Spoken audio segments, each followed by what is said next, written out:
Bueno, entonces atiendan. Muy buenas tardes a todos. La lista. Vamos a pasar lista. Danae Catacora. Presente, doctor. Buenas tardes.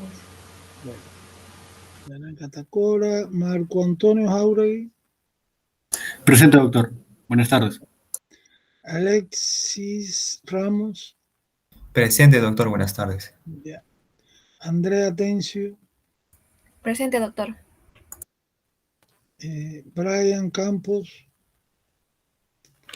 Presente, doctor. Pamela Mendoza. Presente, doctor. Yair Seire. Presente, doctor. Diego Alave. Presente, doctor. Abril Nina. Presente, doctor. Claudia Ticona. Presente, doctor. Buenas tardes. Bueno, Ruth Choquejagua. Presente, doctor. Buenas tardes. Bien, Carlos Choqueapasa. Presente, doctor. Buenas tardes. Ángelo Vázquez. Vázquez, presente. Saúl Morales. Presente, doctor. Buenas tardes. Giancarlo Castro. Presente, doctor. Buenas tardes. Ya, vamos a ver acá. Lucero. Presente, doctor. Buenas tardes. Después tengo acá Durán Benito. Benito López, presente, doctor. Benito López. César Gualpa.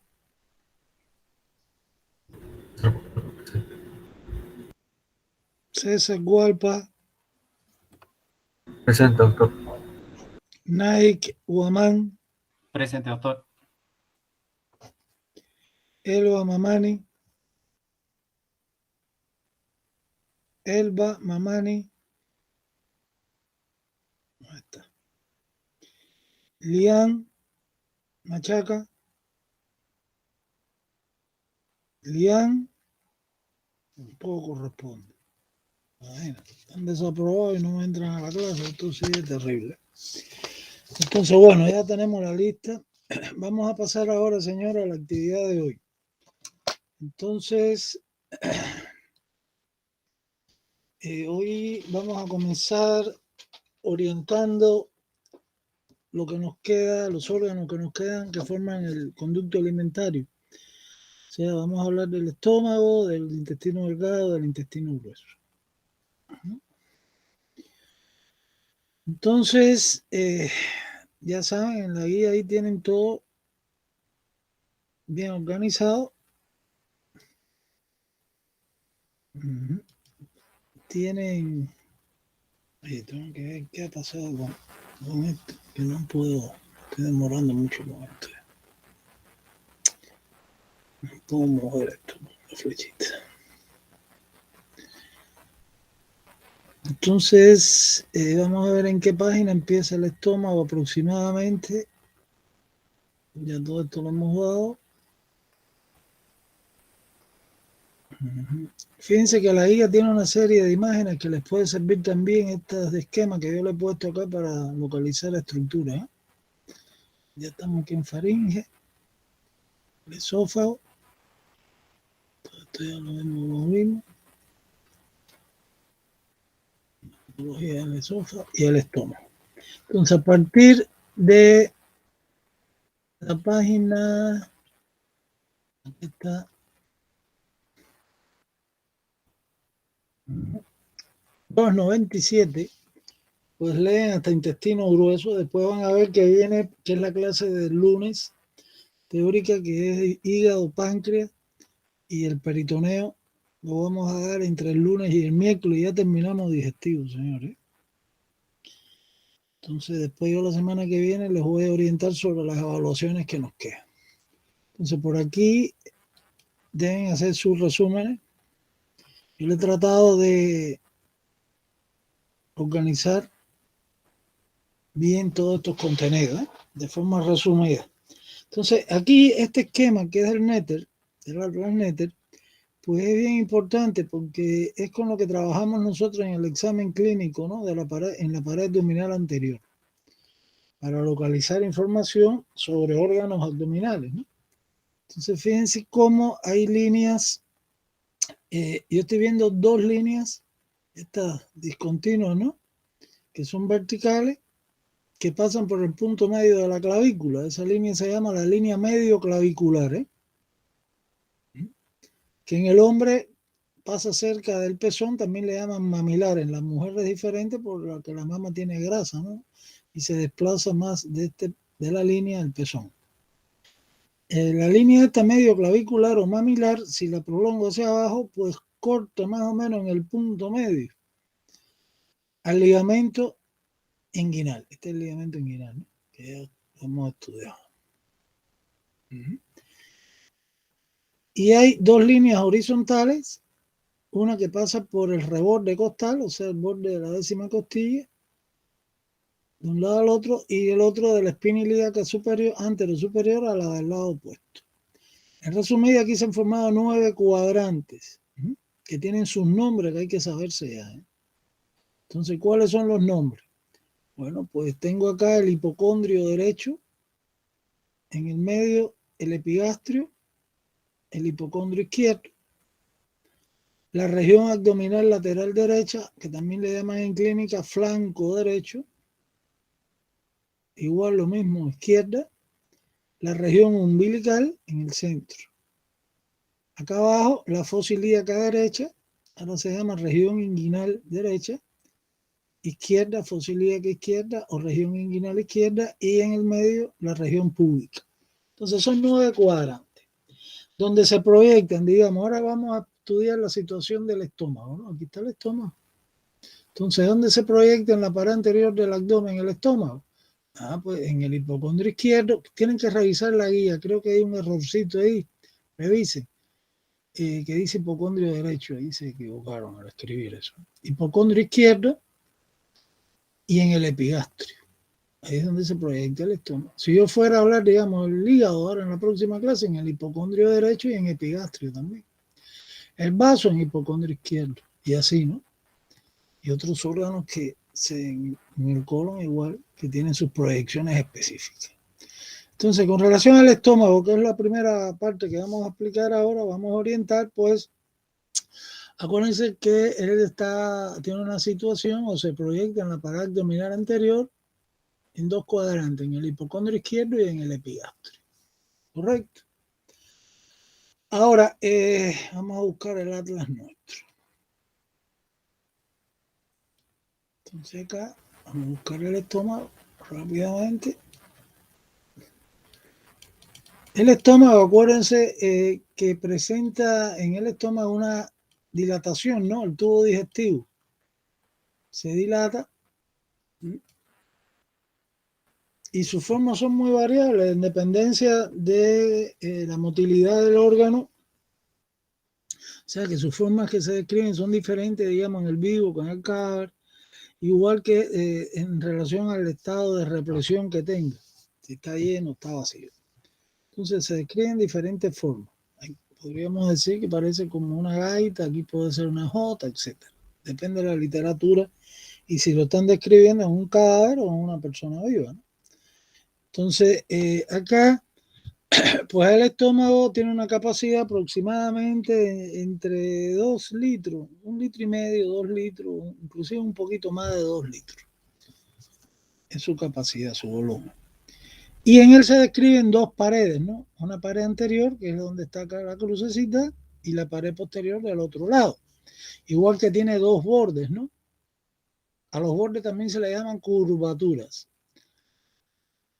La curvatura menor, que es el borde que mira hacia la derecha de arriba, y la curvatura mayor, que mira hacia la izquierda y hacia abajo. Acá en la curvatura menor, fíjense que hay como un ángulo, ¿no? Eso se llama la incisura angular, que es un detallito anatómico que se describe en la curvatura menor del estómago. Ahora, ustedes tienen que precisar en sus resúmenes que tiene las porciones de las partes, ¿no? Del estómago. Entonces él comienza a nivel del cardias. ¿Qué cosa es el cardio? Un orificio que continúa ahí con la luz del esófago, con la del estómago. Orificio cardíaco o simplemente cardias. Y por el otro extremo, el píloro o el orificio pilórico. Ahí después lo que tengo es esto que es el duodeno, la primera porción del intestino delgado, ¿no? Que aparece a continuación del estómago. O sea que, repito, está ubicado su inicio en el orificio cardíaco y acá en el orificio pilórico. Las porciones son la porción cardíaca, que es esta zona, porción cardíaca, que está a continuación por debajo del esófago. Después la parte más elevada, que es donde se acumulan los gases, ¿no? De la digestión y el aire que tragamos hablando, etcétera, ¿no? Eso se denomina el fornix o cúpula. Los radiólogos le llaman la cámara gaseosa también, ¿eh? Del estómago. Aquí está la cámara gaseosa, aquí está el aire que asciende por gravedad, ¿no? Esto está repleto de varios, por supuesto, si no, no se puede ver el órgano, una radiografía. Hay que administrarle al paciente un batido de varios, etcétera. Varios un metal. Entonces ya saben, el fornix también le pueden llamar cúpula o cámara gaseosa. Después la mayor parte, que es el cuerpo, el órgano. Después la porción pilórica. La porción pilórica, para que la puedan reconocer mejor sus porciones, porque se divide, es esto, ¿no? Ya que hay un corte del órgano. Entonces aquí la porción pilórica comienza con el antro pilórico, que es todo esto. Después el conducto canal pilórico, que es esta zona estrecha, ¿no? Que comunica aquí con el duodeno. Y alrededor del canal pilórico pues hay un músculo con fibras circulares que se denomina el esfínter pilórico. O sea que la porción pilórica se divide en antro pilórico, canal o conducto pilórico y esfínter pilórico. Y por supuesto ahí termina en el orificio pilórico al final. Entonces esas son las partes. ¿Está claro? Hay que precisar porciones. Ahora, nosotros vamos a evaluarles a ustedes, tienen que tener mucho cuidado con esto, relaciones en cada uno de los órganos que vamos a ir viendo en la clase de hoy. Entonces, relaciones del estómago. Y aquí hay que precisar si son relaciones anteriores, si son relaciones por detrás, posteriores, si son relaciones, digamos, de la curvatura mayor del estómago o de la curvatura menor. ¿Está claro? Entonces, entre las relaciones, pues, que yo se las organicé en la guía, pues las anteriores primero, digamos, con el diafragma, con el lóbulo izquierdo del hígado y por supuesto con la pared abdominal anterior, ¿no? Tienen que ayudarse también con este otro atlas, con el Netter, si todo esto lo tienen en la plataforma, ¿no? Todo esto es atlas. Entonces, vamos a buscar un estómago por acá. Aquí está el estómago, ¿eh? Estoy viendo acá la cara posterior del estómago. Este es el hígado, esta es la vesícula biliar, este es el vaso. Y este es el colon transverso que después vamos a estudiar. Y aquí está el páncreas, ¿no? Y el duodeno por acá. Entonces, ves, aquí está el estómago que se ha cortado. Fíjense cómo por detrás del estómago aquí está el páncreas. La cabeza y el cuerpo del páncreas. Y tengo acá el riñón izquierdo también. Y tengo acá el vaso. O sea que son relaciones que ahora les voy a ir mencionando. Del lado derecho no hay nada, ninguna relación de este tipo, ¿eh? La curvatura mayor, fíjense que se relaciona acá con una estructura que se llama el aumento mayor, aumento con O, aumento mayor o epiplón mayor, ¿eh? Que eso es un pliegue del peritoneo, como un delantal, después vamos a verlo mejor, que cuelga de la curvatura mayor del estómago y luego se refleja hacia el colon transverso. Entonces aquí no tengo el estómago. Aquí sí está, ¿ven bien? Entonces aquí ya tienen todas las porciones que hablamos anteriormente, la porción cardíaca, el fornix o la cúpula, el cuerpo, la porción pilórica con sus tres partes. ¿Estamos claros? Entonces la curvatura, repito, o mejor dicho, vamos a ir en orden. La pared anterior, o sea, las relaciones anteriores son el diafragma, porque esto es un órgano tóraco-abdominal, ¿no? Que está cubierto por las costillas, las últimas costillas del lado izquierdo, ¿no? de mi diafragma.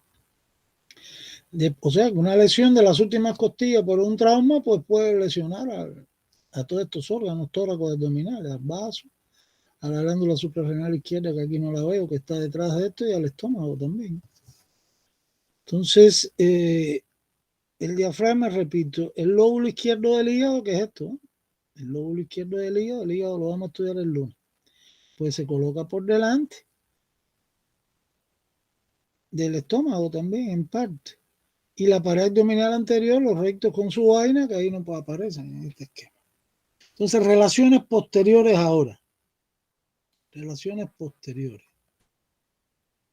Entonces, vamos a buscar acá, a ver. Relaciones posteriores. Y esto es duodeno. Están en las vistas al inicio.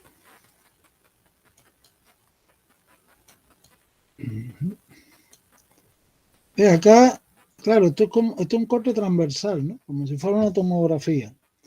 Entonces aquí yo tengo la cara posterior del estómago. Esta es la cara anterior, ¿no?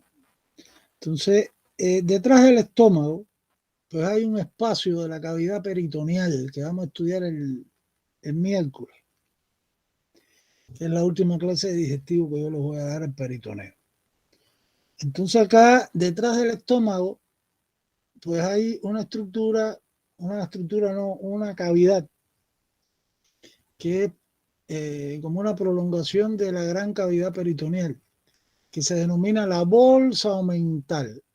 A la bolsa omental también le llaman transcavidad de los epiplones. O sea que es un espacio donde tengo la crucecita, está la cavidad peritoneal detrás del estómago. Entonces, a través de la bolsa omental o transcavidad de los epiplones, pues el órgano o las relaciones posteriores que continúan son, por supuesto, la cabeza y el cuerpo del páncreas. La glándula suprarrenal izquierda, que aquí no aparece porque se ha cortado. El riñón izquierdo también está detrás. Y el vaso. Esas son las principales relaciones. O sea, vuelvo. Por detrás, por supuesto, igual que por delante, está el diafragma, ¿no? Que lo cubre por las dos partes. La glándula suprarrenal izquierda, el riñón izquierdo, el cuerpo y la cola del páncreas, la bolsa omental, que es un espacio de la cavidad peritoneal, y el vaso. Esas son las principales relaciones, ¿está claro? De esta cara del... Ahora, la curvatura mayor, ya les expliqué, se relaciona por debajo. Ve acá, está el colon transverso, con el colon, esta es la curvatura mayor, ¿no? Ahí se fija este pliegue del peritoneo con grasa, que es como un delantal que llega hasta la pelvis, inclusive, que se llama el aumento mayor, ¿eh? O epiplón mayor. Y por detrás aquí tengo, también se relaciona, ¿no? Con la curvatura mayor, pues el colon transverso. Que ya es el intestino grueso, ¿no? Bueno, ahora viene la curvatura menor. La curvatura menor del estómago, pues cuando dé peritoneo, van a ver que aquí hay otro pliegue del peritoneo que se llama el aumento menor o epiplón menor, que une a la curvatura menor al hígado. Eso vamos a dar una clase de eso más adelante. Por detrás, repito, del aumento menor y del cuerpo está la bolsa mental. Por aquí está la entrada a la bolsa mental, ¿ves? Y esto es la cavidad peritoneal mayor. Entonces, en la curvatura menor, ahí hay una relación muy importante, que cuando demos cardiovascular, pues ahí hablaremos en detalle de esto. Vamos a ver si aquí puedo mostrarle algo. Es una arteria, ¿ven? Una arteria. Esta arteria, claro, aquí no está el estómago estaría aquí así. Entonces, esta arteria, que es una rama impar, ¿no? La primera rama impar que da la aorta abdominal, visceral, pues eso se llama el tronco celíaco. El tronco celíaco y sus ramas, que da 3 ramas, que ya verán más adelante cuáles son. Entonces, la curvatura menor, después si vemos otra diapositiva, que donde aparezca el estómago, más adelante, pues vamos a encontrar ahí mejor esta arteria para que la vean la relación mejor. Curvatura menor se relaciona con el tronco celíaco, y también con el hígado, pero una parte del hígado que se llama el lóbulo caudado. Lóbulo caudado. La clase que viene, que yo les voy a explicar el hígado, van a ver que el hígado, por su cara visceral, tiene 4 lóbulos. Uno es el caudado. que tiene relación, repito, con la curvatura menor del estómago. Entonces, esa es la parte anatómica que ustedes tienen que resumir en cuanto a las relaciones de este órgano. Ahora, hay otros aspectos que hay que considerar también, que están dentro de las preguntas, ¿no? Sobre las funciones del órgano. Entonces, el estómago, pues, tiene una función tanto mecánica como química. Acuérdense que en el estómago se producen, en la mucosa del estómago y en la submucosa, pues, hay glándulas exocrinas. Unas producen ácido clorhídrico, otras producen enzimas, como pexina. Entonces, que son enzimas digestivas, ¿no? Entonces, el órgano tiene función mecánica. ¿En qué consiste la función mecánica? Los movimientos de la pared anterior y posterior del estómago que baten al bolo alimenticio, que llega al estómago a través del esófago. Y la otra, la elaboración química, las transformaciones de ese bolo alimenticio dentro del estómago por la acción de las enzimas que produce y el ácido clorhídrico. O sea que al final el estómago va a transforma el bolo alimenticio en una sustancia semisólida, como una papilla, ¿sí? Esa de los niños, que tiene un nombre que hay que saberse. ¿Cómo se llama? Quimo, con Q, quimo. O sea, el estómago forma el quimo, que es una sustancia semisólida, donde ya los nutrientes han sido parcialmente degradados. Ya a nivel del estómago, pues encontramos glucosa a partir de los carbohidratos, o sea que hay absorción de azúcares en el estómago, que es otra de las funciones que tiene. Y en el estómago comienza la digestión de las proteínas, pero de las proteínas de la leche. Entonces, y ya, ahí queda. Hay absorción de glucosa, hay absorción de vitaminas, hay absorción de agua, hay absorción de alcoholes. Por eso los efectos cuando uno toma bebidas alcohólicas se sienten muy rápido, ¿no?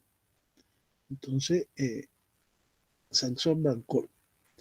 Y medicamentos, por supuesto, todos esos medicamentos y vitaminas, etcétera, que tomamos por vía oral, pues son absorbidos en la mucosa del estómago, por vía sanguínea.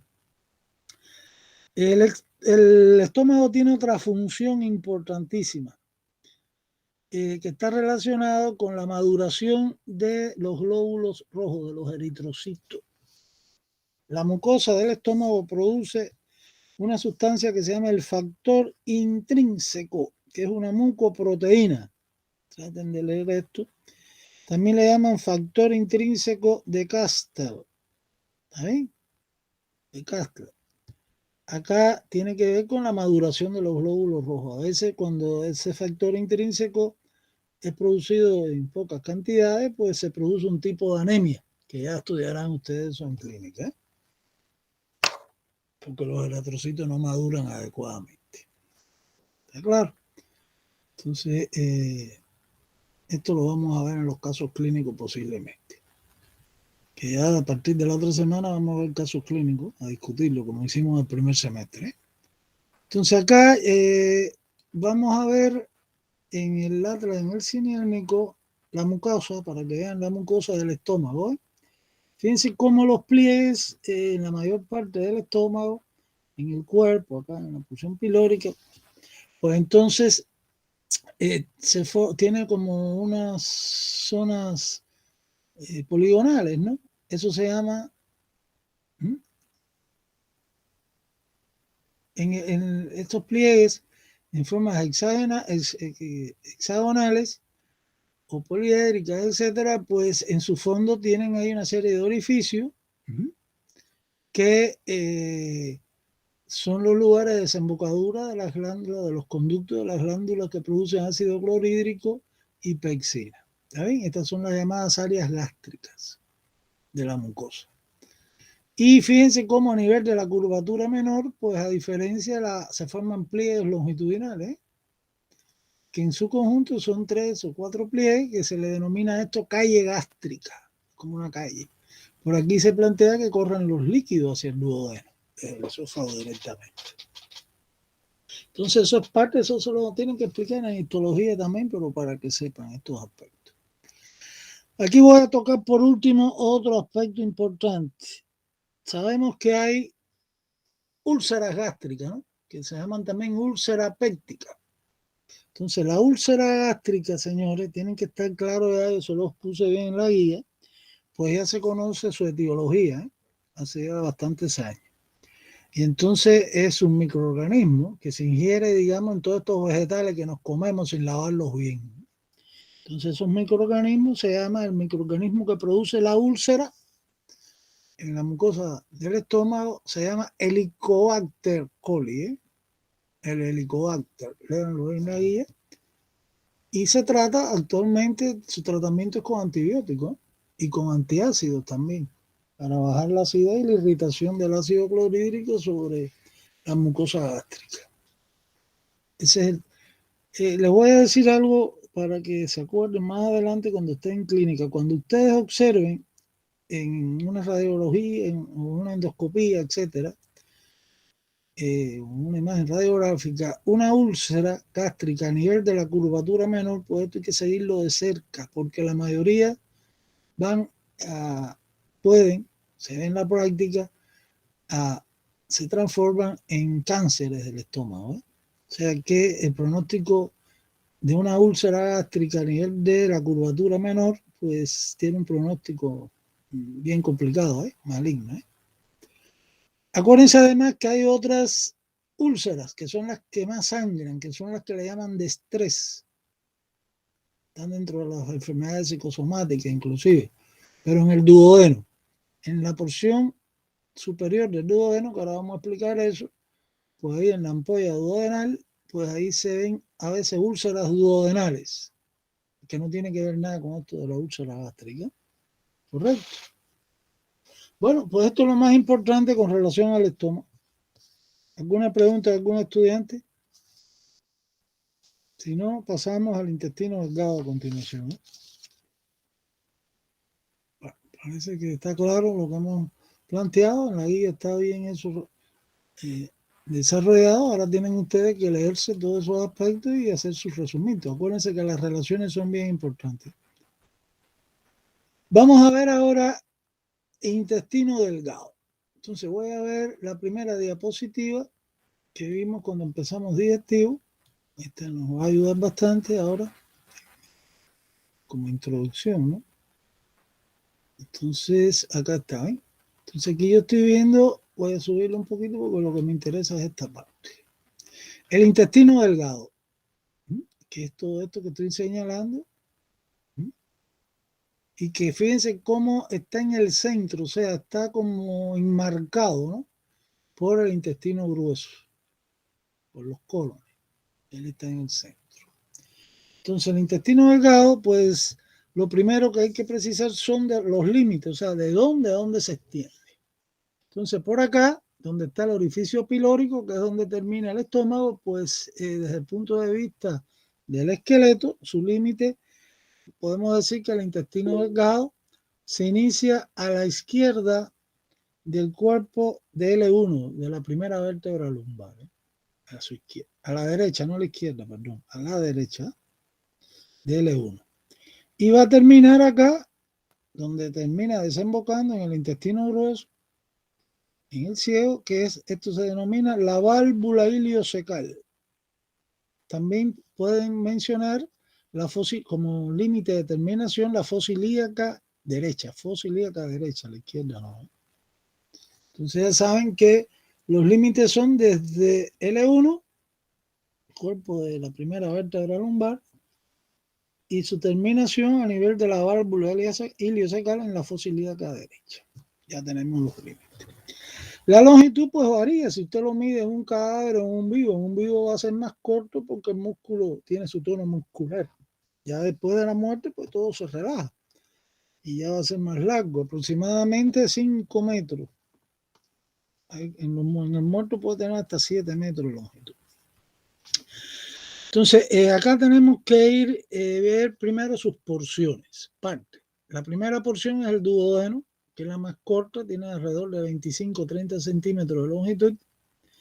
Después ya viene el yeyuno e ilion, sin límite preciso entre los dos. Desde el punto de vista anatómico no hay un límite que diga hasta aquí llega el yeyuno y aquí comienza el ilion. a uno a continuación del otro. Entonces las tres porciones, repito, son duodeno, yeyuno e ileo. Se acabó. Entonces hay que describir cada una de estas porciones y vamos a empezar por el duodeno. Por el duodeno. Entonces el duodeno, aquí igual relaciones, señores, y vamos a ver. El duodeno, pues, ¿dónde comienza? A nivel de L1, de su lado derecho, y termina a nivel de L2, pero del lado izquierdo. También se acepta decir que termina en el ángulo o flexura duodeno-yeyunal, que es este angulito que está acá, ¿no? Aquí comienza el yeyun. Si quiero decir el límite con relación a la columna, pues a la izquierda de L2. Si no, simplemente en la flexura duodeno-yeyunal. Entonces tiene 4 porciones, que hay que saber sus nombres. Porción superior, que es la primera porción. Porción descendente, la segunda porción. La tercera porción, porción horizontal. Y la cuarta porción, la porción ascendente. Y entre la porción superior y la descendente, pues hay como un ángulo, ¿no? Duodenal superior, y entre la porción descendente y la horizontal, el otro ángulo duodenal inferior. Entonces, 4 porciones, acuérdense, superior, descendente, horizontal y ascendente. Y ahora hay que describir las relaciones de cada una de ellas, porque se pregunta así por porciones o las relaciones. Las relaciones si son anteriores, si son posteriores, etc. Es como le he descrito esto en su guía para que hagan sus resúmenes de forma organizada. Entonces, la porción superior, que es la primerita, pues comienza ahí con una zona dilatada, ¿no? Que es donde se ven las úlceras esta de duodeno. Que los radiólogos le dan, o sea, en radiología, cuando vean radiología, pues van a ver que esa parte inicial de la porción superior, que es la más ancha, le llaman el bulbo duodenal. Aquí. Ahora, relaciones anteriores, o sea, que pasan por delante de la primera porción. Pues aquí está el hígado, y del hígado aquí hay que precisar el lóbulo cuadrado del hígado. En la clase del lunes vamos a explicar todos los lóbulos del hígado. Entonces, el lóbulo cuadrado es una relación anterior. Y lo otro de aquí, la vesícula biliar, ¿no? El fondo de la vesícula biliar también. Inclusive cuando usted da, en muchos cadáveres, cuando usted hace disecciones, con vista a las clases de anatomía, pues esa primera porción la puede encontrar de coloración verde por la salida, ¿no?, de parte de la bilis después de la muerte de la vesícula, y va a teñir de esa manera, va a cambiar la coloración de la primera porción del duodeno.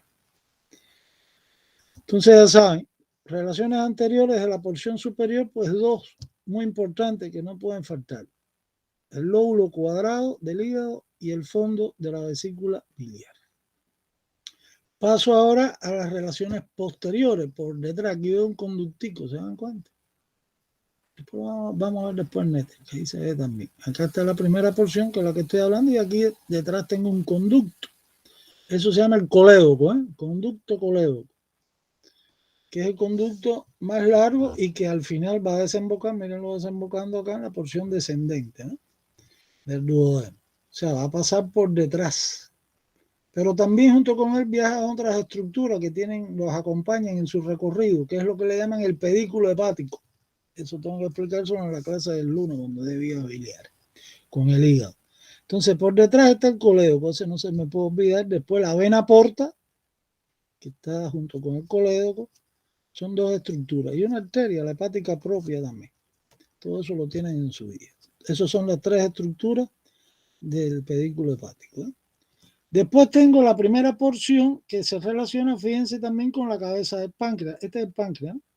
Entonces la cabeza, el páncreas tiene 3 partes fundamentales: la cabeza, el cuerpo y la cola.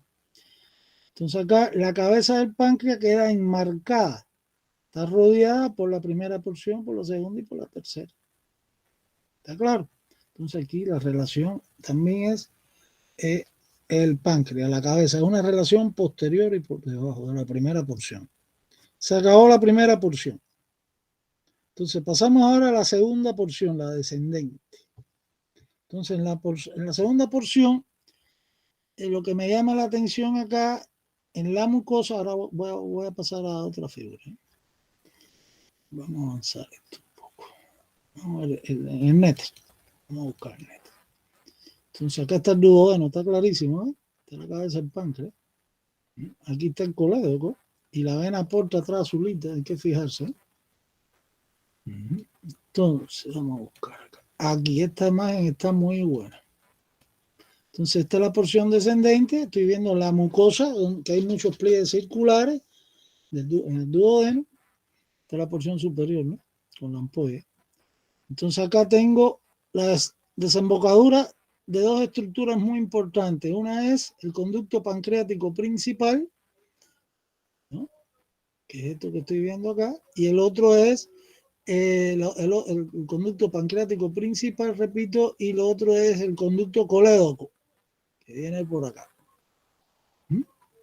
Entonces, estos dos conductos desembocan acá en la segunda porción del duodeno, en su pared posteromedial, donde hay una elevación de la mucosa que se denomina papila duodenal mayor, ¿eh? Papila duodenal mayor. Cuando desembocan los dos conductos juntos, porque pueden hacerlo separados también, pero muchas veces lo hacen juntos, pues se dilata ahí un poquito la desembocadura del colédoco y el pancreático, y es lo que le llaman la ampolla de Vater. La ampolla de Vater, alrededor de la cual pues hay músculo liso, hay un esfínter de musculatura del duodeno, fibras circulares, que es el esfínter de Oddi, con doble D. El esfínter de Oddi, pues es el que cierra y abre, ¿no? A la ampolla de Vater, y es lo que me controla el paso de la bilis o de las enzimas pancreáticas al interior del duodeno. Cuando como grasa se abre, cuando no la como, pues se cierra, está cerrado. Entonces ya saben, papila duodenal mayor. Ahí desemboca dos estructuras que hay que saber, el colédoco y el conducto pancreático principal. Aquí están clarísimos. El conducto pancreático principal, ustedes saben que hay que manejar los dos terminologías, no voy a hacer que después en clínica sea el problema. Se llama conducto de Wilson. ¿Está bien? Pero ¿qué pasa? Que acá se ve también que la cabeza del páncreas tiene un conducto también, puede tener o puede faltar. ¿Está bien? Que es el conducto pancreático accesorio, que en la nómina antigua le llaman de Santorini. Todo esto hay que sabérselo. Y entonces desemboca acá por encima de la papila duodenal mayor, 3 centímetros más o menos por arriba, en la papila duodenal menor. Está clarísimo ahí el esquema. ¿eh? Entonces, por favor, revisen esto con calma. Eso es lo primero que hay que precisar en la porción descendente. Pero ahora vamos a ver las relaciones, igual, posteriores y anteriores. Entonces, relaciones posteriores. A ver si aquí puedo ver algo. Aquí está perfecto. Esta es la porción descendente. Entonces, por detrás, ¿qué yo tengo acá? Bueno, el borde medial o la parte medial ¿de quién? Del riñón derecho, del riñón derecho. Correcto. Pero ¿qué pasa? Que aquí llegan al riñón las estructuras que le llaman del pedículo renal derecho. ¿Cuáles son? La arteria renal, la vena renal derecha, y sale, por supuesto, la pelvis renal, que es por donde sale la orina del riñón, ¿no? El sistema es parte del sistema excretor o de circulación de la orina. Eso lo vamos a estudiar después, en génito urinario, en la segunda semestre, ¿no? Entonces, repitiendo. En la porción descendente, relaciones posteriores, pues son los vasos renales derechos. Ya saben que los vasos me refiero a la arteria y la vena renal derecha, no izquierda. Y el riñón derecho también, es que no es el izquierdo. Ahora, más arribita acá, este hígado, pues se relaciona también en la parte superior aquí al inicio de la porción descendente con el hígado ahí. Entonces ahí hay que precisar al hígado y a la vesícula biliar, o sea, el lóbulo derecho del hígado y a la vesícula biliar. ¿Estamos claros? Entonces esas son relaciones de la parte superior. Y puede incluirse también, como se lo puso en la guía, el colon transverso, que pasa por delante de la porción esta, con los raíces del mesocolon transverso, que ya verán que es un pliegue del peritoneo cuando yo le explique el peritoneo. Aquí deja su huella, ¿eh? El colon transverso cuando se fija la pared posterior del abdomen. Entonces, resumiendo, la porción descendente, pues primero hay que describir los aspectos estos de la mucosa y la desembocadura de los conductos colédocos y pancreáticos, ¿eh? Y explicar ahí qué cosa es el esfínter de Oddi, etc. Después, relaciones posteriores de esa porción y después, por la parte por arriba superior y por delante, sus relaciones, ¿no? El hígado, la vesícula biliar y el colon transverso. Pasamos ahora a la porción horizontal, que es esta. Esta es bien importante también. ¿Por qué? Porque está la porción horizontal como en una pinza vascular. Fíjense, por delante de ella, que aunque sea cortado, pasa una arteria y una vena, que son los vasos mesentéricos superiores. Y por detrás, ¿quién pasa? La aorta abdominal y la vena cava inferior.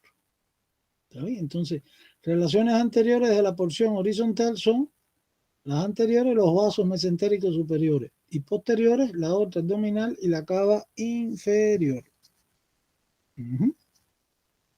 Ahora, aquí hay otras relaciones que no puedo verlas porque son estructuras que están detrás de este órgano, del duodeno. Vamos a ver si podemos verla acá.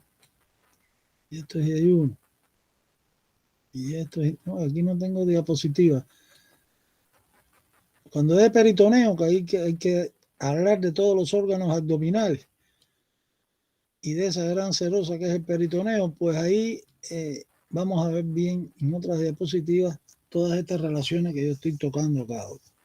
Entonces acá, por ejemplo, en la porción horizontal, además de esa pinza vascular que les mencioné, pues por detrás de la porción horizontal pasa el uréter derecho, ¿eh? Pasa también una arteria muy importante que va al testículo o al ovario en la mujer, porque esto está relacionado con el sexo, que son las arterias espermáticas, la arteria testicular derecha o la ovárica derecha, en el caso de la mujer, ¿eh? Y por último, los vasos mesentéricos inferiores también pasan por detrás de esta porción horizontal, y hacia acá.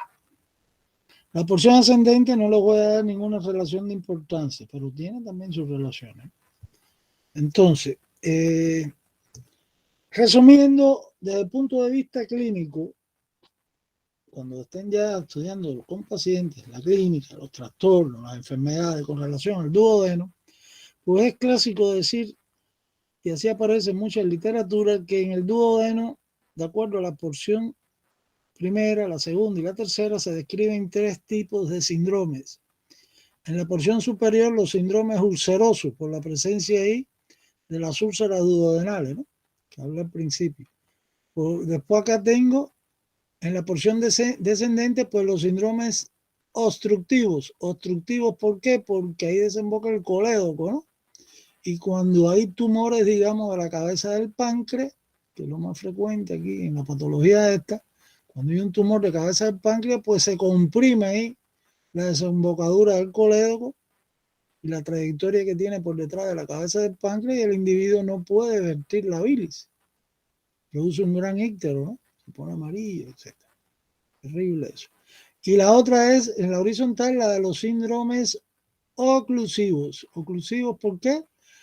Porque a veces se producen dilataciones de las arterias mesentérica superior, o puede ser de la aorta, más raro, abdominal, pues entonces esas dilataciones o trombos en estos vasos sanguíneos pues pueden comprimir, ¿no? Y obstruir el paso del contenido del duodeno de la porción horizontal al ascendente. Entonces se produce un síndrome oclusivo, que eso quirúrgicamente hay que resolverlo urgentemente. Es una cosa bien seria, ¿eh?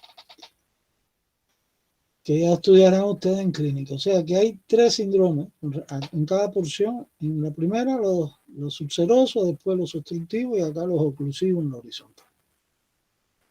Bueno, pues eso es lo más importante, señores, del duodeno. ¿Hay alguna pregunta de algún estudiante? Sí, doctor, ¿podría mencionar otra vez en la porción horizontal lo que le corresponde a la región posterior? Por detrás tiene, mira, la aorta, la vena cava inferior. Otra estructura que aquí no puedo ver, pero que se las voy a mostrar ahora, porque esto lo vamos a ir estudiando en el peritoneo. Cuando yo dé el peritoneo parietal posterior, hay buenas imágenes en el ata. Entonces, por detrás están los vasos espermáticos. Los vasos espermáticos son ramas de la aorta finita, que en la mujer es la arteria ovárica y en el hombre la testicular, ¿eh? Y los vasos mesentéricos inferiores también. La arteria y la vena mesentérica inferior. También acá hay que incluir por detrás de esto el uréter derecho, ¿no? Pasa por detrás también. El derecho, no el izquierdo. Esto está en la parte derecha. ¿Ya? Eso es lo que tienen que precisar acá. Ok, doctor, gracias. Bueno, entonces pasamos ahora al Y1 ilion, ¿no? Entonces acá, vamos aquí de nuevo. ¿Dónde empieza el Y1? En la flexura duodeno-yayunal o a la izquierda de L2. ¿Y dónde termina? En la fosa ilíaca derecha, donde está la válvula iliocecal. Perfecto, la válvula está en el intestino grueso. Entonces, acá, como yo les decía, no hay un límite donde termina el Y1 y empieza el ilio. Es continuo todo. Pero sí ustedes pueden, yo les puse algo en la guía, ver algunas diferencias. Lo primero que hay que estar aquí bien claro es que, primero, en el duodeno es donde ocurre la degradación de todos los nutrientes. O sea, esa función de degradación, de llevar los nutrientes a su mínima expresión para ser absorbibles, estoy hablando de los lípidos, los carbohidratos, las proteínas, ocurre acá, por la acción de las enzimas pancreáticas y de la bilis. Y después en el Y1 es que ocurre la mayor absorción de los nutrientes, por vía sanguínea o por vía linfática. O sea que el Y1 está muy vascularizado, tiene muchos aportes sanguíneos. Tiene coloración más o menos rosado. Si usted ve el ilio, ya en el ilio la irrigación es menor, ya acá no hay tanta absorción, todavía hay absorción de agua, etcétera, y tiene una coloración grisácea, más o menos. Cuando observa la pared del Y1 y la compara con la del ilion, pues es más gruesa. ¿Por qué? Porque tiene las vellosidades intestinales muy desarrolladas. Ahora se la voy a mostrar una vellosidad intestinal para no cambiar la imagen. Otra diferencia puede ser acá precisamente la disposición de las asas intestinales. Acuérdense, el intestino delgado se dispone en asas intestinales, ¿no? ¿Qué cosa es un asa? Cada doblez, cada pliegue que tiene el tubo digestivo, ¿eh? Para adaptarse a la cavidad abdominal, que tiene 5 metros, digamos, imagínense, tienen que plegarse sobre el mismo. Entonces, acá las asas intestinales, fíjense que son verticales y están situadas hacia arriba y hacia la izquierda. Mientras que las del ilion son más horizontales, ¿no? Las asas son horizontales y están situadas en la parte inferior y a la izquierda del abdomen. Queda aquí otro aspecto importante que se lo voy a mostrar también en una diapositiva. Y es que en el ilion, pues hay unos órganos linfoides, unos acúmulos de tejido linfoide. El tejido linfoide, cuando vemos cardiovascular, yo se los voy a explicar en detalle, hay que explicarlo, eso es lo último que vamos a dar, el sistema linfático, ¿no? Entonces, unos órganos linfoides son llamados las placas de Peyer. Ahora se llaman folículos linfáticos agregados. Esos tejidos, esas formas de organización del tejido linfoide en placas de Peyer, pues ahí producen, hay leucocitos, hay macrófagos, anticuerpos. Nos protegen de la función, tiene función antitóxica, ¿no? De todo lo que comemos y todo, defiende la mucosa intestinal, en otras palabras. Entonces, vamos a ver eso. En el caso del Y1 no hay placas de Peyer. Las placas de Peyer se observan en el ilion y en el apéndice, en la mucosa, en la submucosa del apéndice. Ok. Entonces, vamos a buscar aquí el intestino delgado para que vean una placa de Peyer. Se ven macroscópicamente en las disecciones, porque miden de 7 a 9 centímetros de longitud, imagínense. y como 3 de ancho. Entonces, vamos a ver acá. Aquí ven. Estas son las placas de Peyer, ¿se dan cuenta? Que es lo que le llaman folículos linfáticos agregados o placas de Peyer. En el Y1 hay pequeños punticos de estos por separado, que es lo que le llaman folículos linfáticos igual aislados, es lo que hay en el Y1, con la misma función porque es tejido linfóide igual. Funciones de protección antitóxica sobre la mucosa del intestino. Entonces, esto es un aspecto. Ahora, lo otro que quería mostrarles, estos son los pliegues. Fíjense que la mucosa, desde el duodeno, en Y1, o sea, hay más todavía. Acá son pliegues, muchos pliegues circulares, ¿no? Y esos pliegues ahí es donde se encuentran las vellosidades intestinales. Esta es una vellosidad intestinal donde ocurre de la mucosa intestinal, ¿no? Y el corte. Entonces, dentro de cada vellosidad, pues hay capilares sanguíneos y hay capilares linfáticos. ¿Cuál es la diferencia de los capilares estos? Que los linfáticos tienen en su pared, en su endotelio, pues tienen aberturas más grandes, poros más grandes que los sanguíneos. Entonces eso le permite que aquellas sustancias que no puedan pasar o ser absorbidas por vía sanguínea, pues lo hacen por vía linfática. A los vasos estos linfáticos, que son los que estamos viendo acá abajo, que ya estudiaremos bien todo esto, pues se le llaman también vasos quilíferos. El quilo, ¿qué cosa es? La linfa que procede del Y1, que tiene color blanquecino. ¿Por qué? Porque tiene emulsificaciones de grasa, jabones, etcétera, que la linfa ahí, en vez de ser transparente como en otras regiones, pues es de color lechoso o blanco. De ahí el nombre de quilo y vasos quilíferos. Entonces ya saben que las vellosidades intestinales están muy desarrolladas a nivel del Y1, en el Y1 es donde ocurre la mayor absorción de los nutrientes. Los nutrientes, las partículas más pequeñas, como digamos, por ejemplo, los aminoácidos y la glucosa, pues se van por vía sanguínea y son absorbidos por vía linfática partículas mayores como coloides de proteínas, cristales y ácidos grasos. Entonces, esto es lo que hay que precisar en cuanto al intestino delgado y el Y1 hilio, mejor dicho.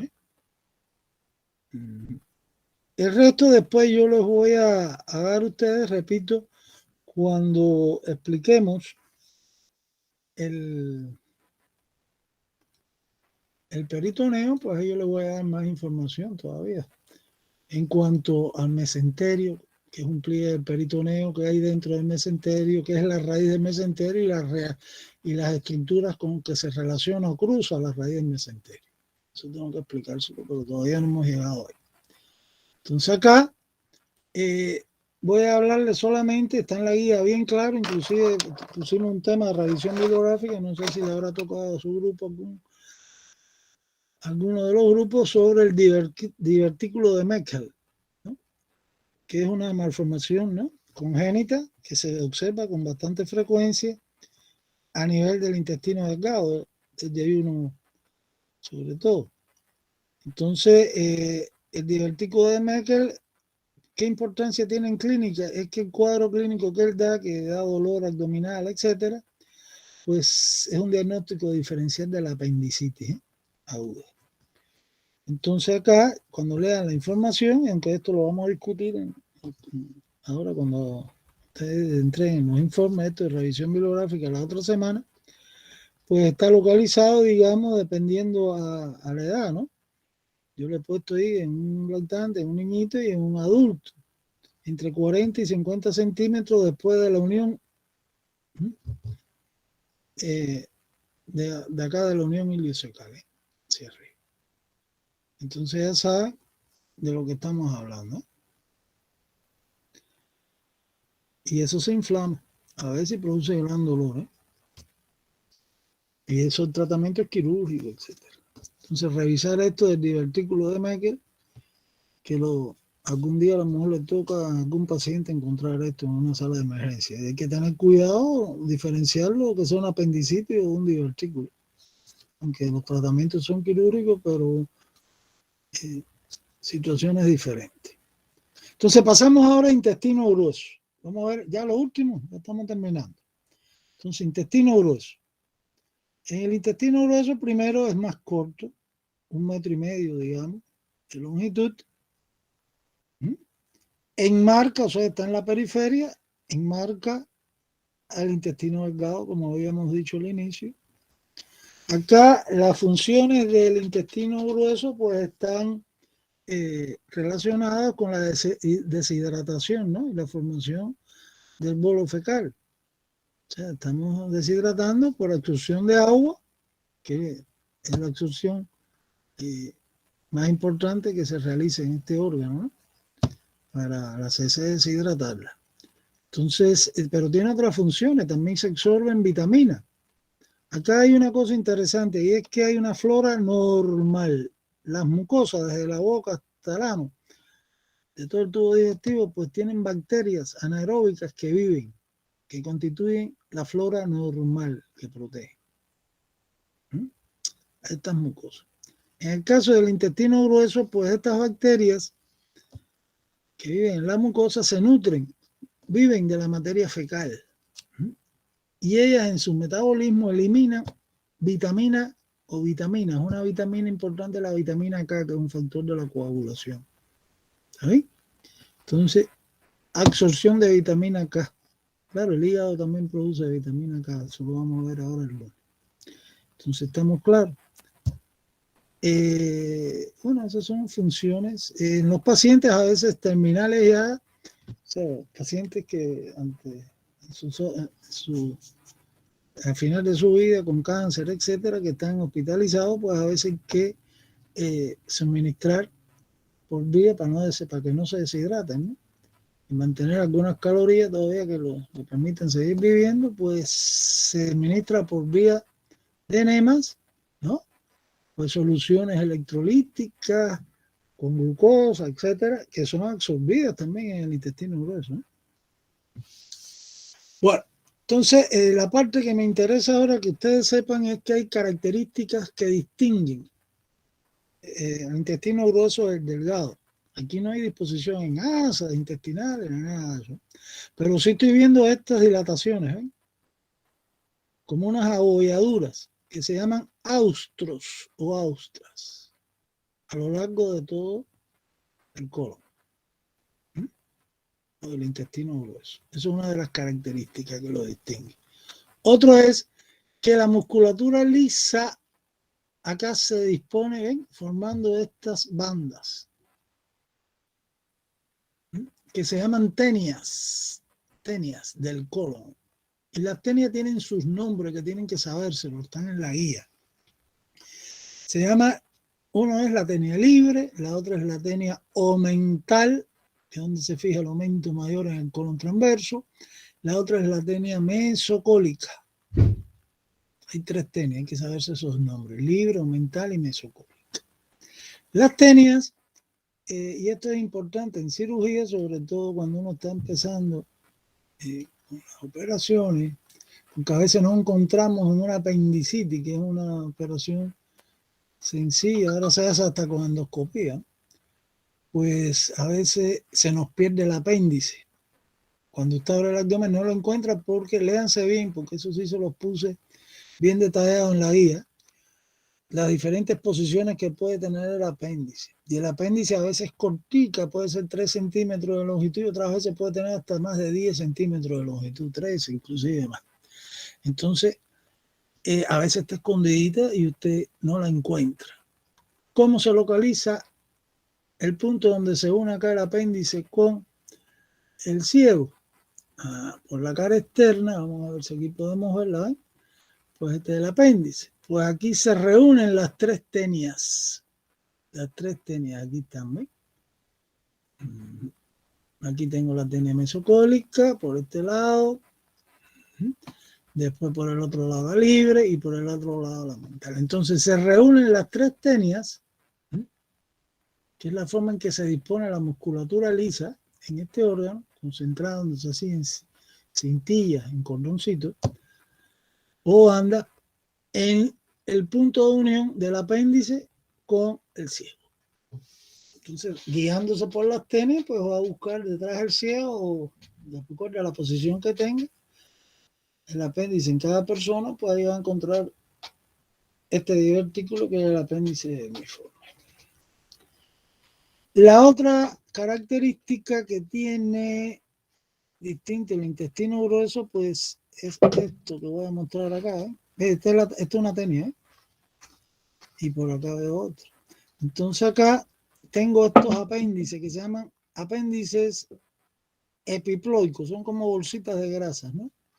Que son muy frecuentes en el colon sigmoide, en el colon transverso, etc. Entonces las tres características son la presencia de austros o austras, que son esas abolladuras. Las tenias, hay que saberse los nombres de las tenias, y los apéndices epiploicos, que son depósitos de grasa. Y por dentro de la mucosa, pues los pliegues no son circulares, sino semilunares. Ya. Entonces ese es otro aspecto. Lo otro que tienen que precisar también es las porciones del intestino grueso. Entonces, esto es bien sencillo. Esto, repito, esto vamos a profundizarlo más ahora en la otra semana, en las otras clases. Entonces aquí yo tengo el intestino grueso. La primera porción es el ciego, donde está implantado ahí el apéndice vermiforme. El ciego está situado debajo de la válvula iliocecal. Es un fondo de saco ciego ahí. Y debajo de él está el apéndice. Por encima de la válvula pues están los colones. Primero el colon ascendente, el colon transverso, que es la parte más larga, el colon descendente, y aquí como tiene forma de S, colon sigmoides. Y aquí entre el colon ascendente y el transverso pues está la flexura cólica derecha. También le llaman el ángulo hepático del colon, flexura hepática. Y del otro lado, en la continuidad o en la unión del colon transverso con el descendente, la flexura cólica izquierda o ángulo esplénico, de esplénico o lienal. Lienal y esplénico quiere decir vaso, ¿no?, del colon. O sea, tiene un ángulo hepático y otro esplénico o lienal. O una flexura cólica derecha y otra izquierda. ¿Está correcto? Entonces, por debajo del colon sigmoide, por supuesto, el recto. Entonces, ahora usted tiene que saber los límites de esto. Ya expliqué que el ciego está por debajo de la válvula iliocecal. Entre la válvula iliocecal y la flexura cólica derecha, el colon ascendente. Entre la flexura cólica derecha y la izquierda, el colon transverso. Desde la flexura cólica izquierda hasta, tengan cuidado aquí, hasta la cresta ilíaca, acuérdense del coxal, cresta ilíaca,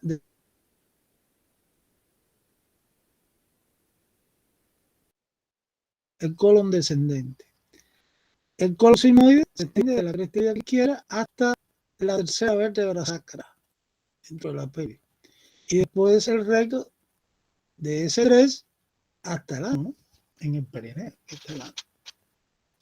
Entonces, esas son las porciones, hay que sabérselas. Y por supuesto, pues tienen que revisar, como le he dicho, relaciones de cada una de estas porciones, porque así se evalúa. Digamos, el ciego.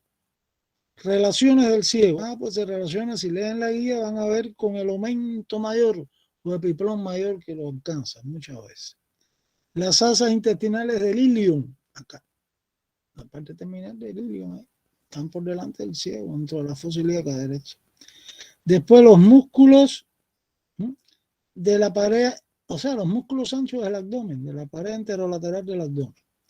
Y por supuesto se apoya por detrás en la fosa ilíaca derecha en el músculo ilíaco, ¿no? Y por supuesto que hay nervios que pasan, que ya veremos en neuroanatomía cuáles son esos nervios, que pasan por detrás del ciego, ¿eh? Entonces ya saben, relaciones por delante y por detrás. Después, en lo del apéndice, pues ahí yo le he puesto relaciones, tienen que leerse con calma. Esto del apéndice es bien importante y después, cuando pasen a cirugía, pues ahí le van a evaluar esto intensamente, ¿eh? Por eso le puse bastante información.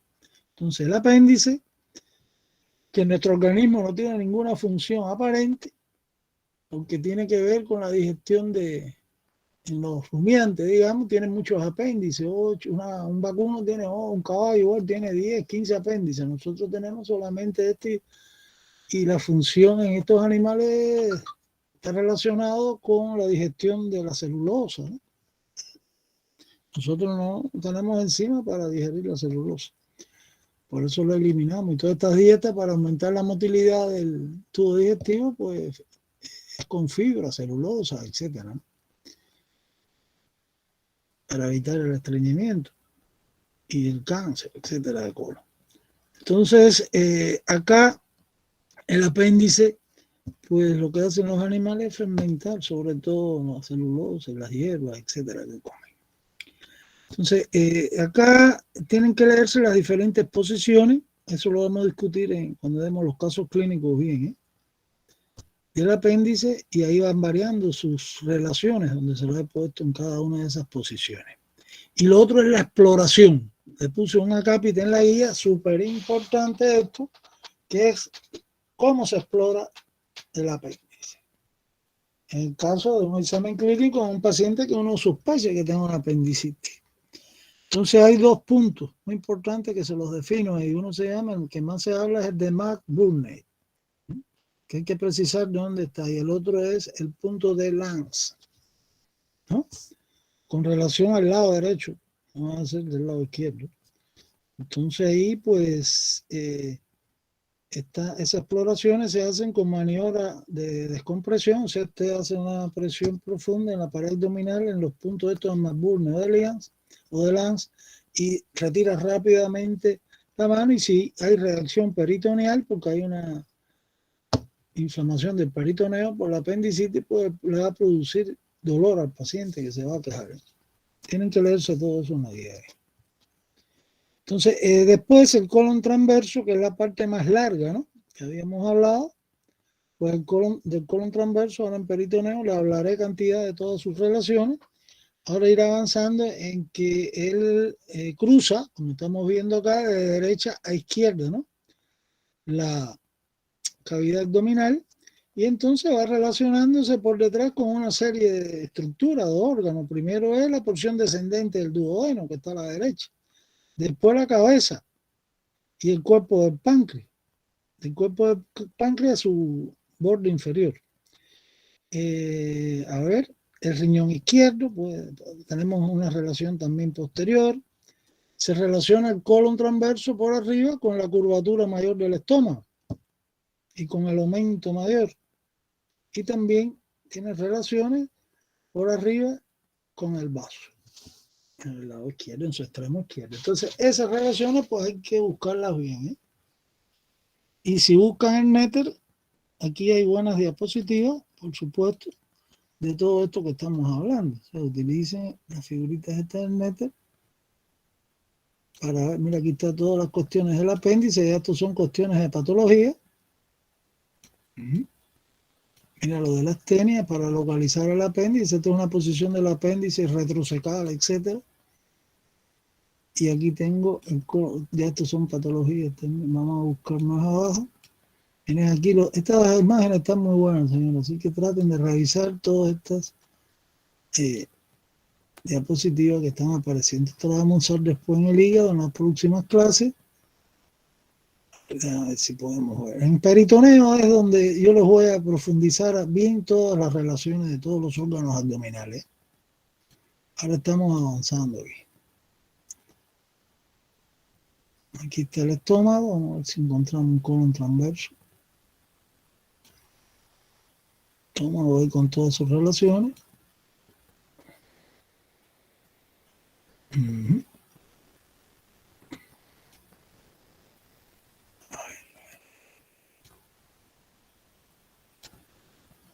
Ahí está todo el colon.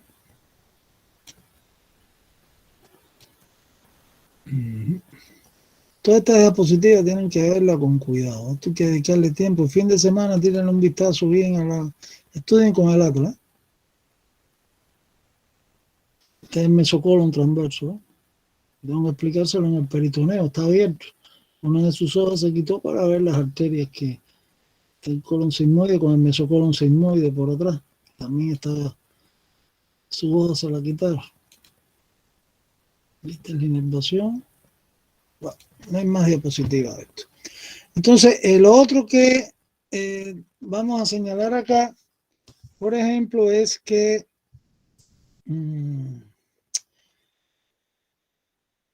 el colon transverso, acuérdense, esto tengan cuidado, ¿eh? No va a ser que yo les haga problemas en los casos clínicos y no encuentren la respuesta, ¿eh? Entonces, el extremo izquierdo, donde está el ángulo esplénico, o sea, la flexura cólica izquierda, ¿no?, del colon, pues es un órgano tóraco abdominal que se relaciona con la 10ª costilla izquierda, ¿eh? O sea que cuando usted tiene una lesión de un trauma, un accidente de tránsito, digamos, una bala, un tiro, un cuchillazo, etcétera, en hipocondrio izquierdo, pues ahí tiene que tener en cuenta que pueden estar lesionados órganos tóraco abdominales que están en el hipocondrio, en la región izquierda, en el hipocondrio izquierdo, ¿eh? Uno puede ser la flexura cólica izquierda, el otro puede ser el vaso, el otro puede ser el estómago, la glándula suprarrenal izquierda, inclusive la parte superior del riñón izquierdo también, ¿eh? Son vísceras tóraco-abdominales que están relacionados con las últimas costillas, pues del lado izquierdo. En el caso de la flexura cólica izquierda se relaciona exactamente con la 10ª costilla, ¿eh? La fractura de la 10ª costilla pues puede lesionar ahí el colon, que está bastante superficial, ¿eh?, dentro de la cavidad abdominal. Entonces, después el colon sigmoide pues mantiene relaciones importantes que yo se las resumí. Después en peritoneo vamos a señalarlas bien ahí, que es el uréter izquierdo. Ese es básico, cruza el uréter del lado izquierdo. En cirugía hay que tener esa relación clarísima, porque si usted liga el uréter izquierdo, imagínense, ese riñón izquierdo no puede eliminar la orina que se produce constantemente, va a producir una insuficiencia renal por hidronefrosis, ¿eh? Los vasos ilíacos comunes izquierdos también cruza la arteria, la raíz del mesocolon sigmoide y el músculo iliosoas izquierdo. Son 3 relaciones ahí que tienen que ver con el colon sigmoide. Las 3 básicas que yo les puse en la guía. Entonces, hasta aquí esto de los colones. ¿Qué es lo que me falta? El recto. Entonces, el recto aquí en el atlas está muy bien una figura. Explica ahí lo que queremos que ustedes dominen sobre el colon, sobre el recto, perdón. Aquí está el recto, ¿eh? El recto es esto, ¿no? Que la ampolla rectal, este colon sigmoide.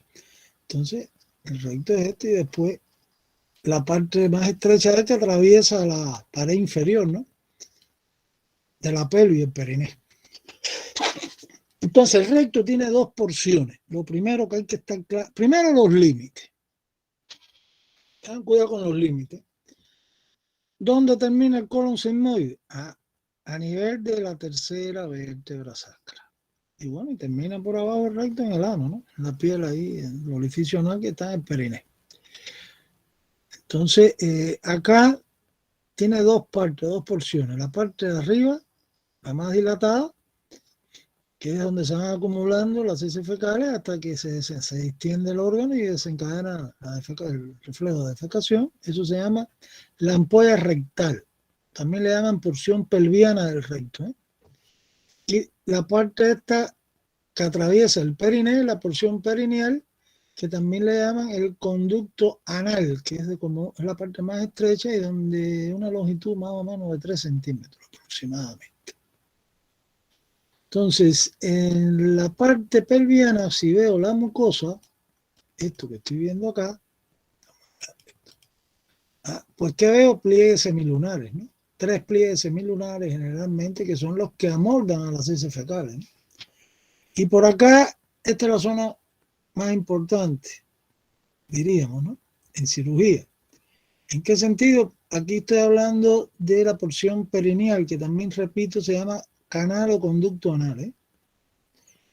Este es un músculo del perineo, ¿eh?, que atraviesa aquí el recto. Este es el esfínter externo del ano, que es un músculo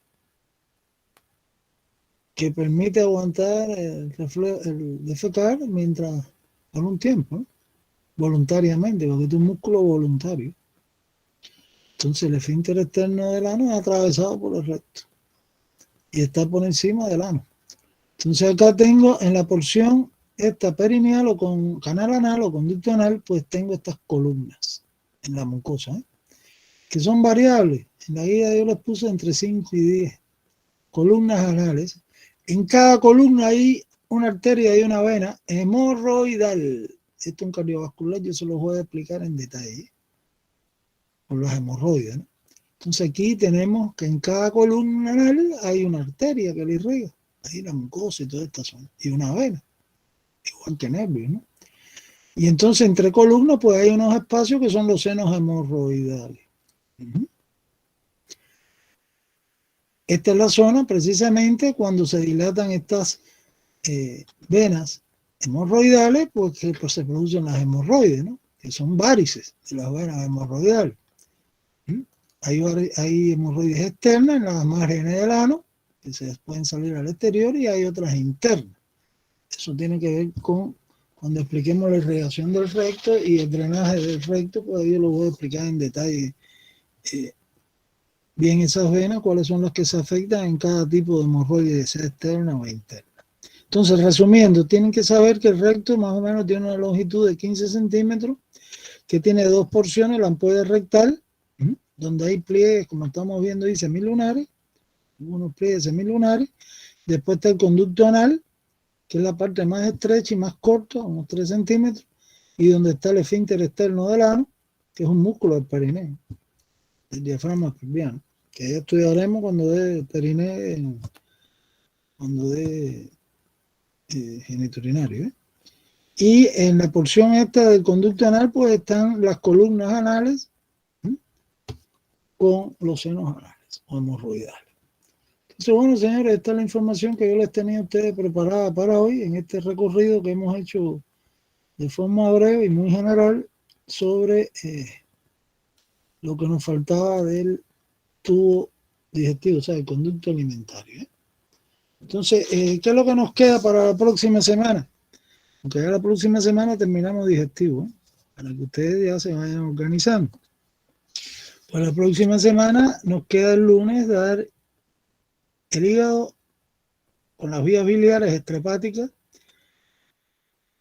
el páncreas, pero sí, el páncreas en conjunto lo vamos a dar, sobre todo prestar mayor atención al páncreas exocrino, que tiene que ver con el proceso digestivo. Acuérdense que el páncreas es una glándula mixta, donde se produce también dos hormonas, la insulina y el glucagón, ¿no? Entonces, el páncreas, y vamos a comenzar el peritoneo. Y después, en la otra clase, el miércoles, pues terminamos ahí con el peritoneo y ahí se acabó el sistema digestivo. Y la otra semana ya respiratorio, que va a ser muy breve. Respiratorio, van a ver que es más corto que esto que hemos dado ahora. Y ya después van a tener el primer seminario, pero escrito, donde les va digestivo y respiratorio. Como hicimos en la primera unidad, que el primer seminario fue escrito de generalidades, igual es ahora. Seminario escrito, digestivo, respiratorio, y después cardiovascular si van a exponer el seminario ustedes. Y se va a promediar las dos notas. Entonces, bueno, esto es lo que yo les tenía preparado. ¿Alguna pregunta de algún estudiante? Yo creo que abordamos lo más importante. Ahora, lo que hay que trabajar con la guía de estudio, ahí está toda la información, y resuman. Acuérdense, es muy importante estos aspectos de relaciones que tiene cada uno de los órganos que hemos estudiado. Relaciones. Porque son las preguntas que después voy a hacerle. Las relaciones son importantísimas en cirugía. Si no, usted no puede operar. Si no sabe cada órgano qué relaciones tiene con estructuras vecinas. Bueno, pregunta, ¿hay pregunta o no hay pregunta? Bueno, parece que no hay pregunta. Entonces yo voy a dar por terminada la actividad de hoy. Y cierro mi micrófono.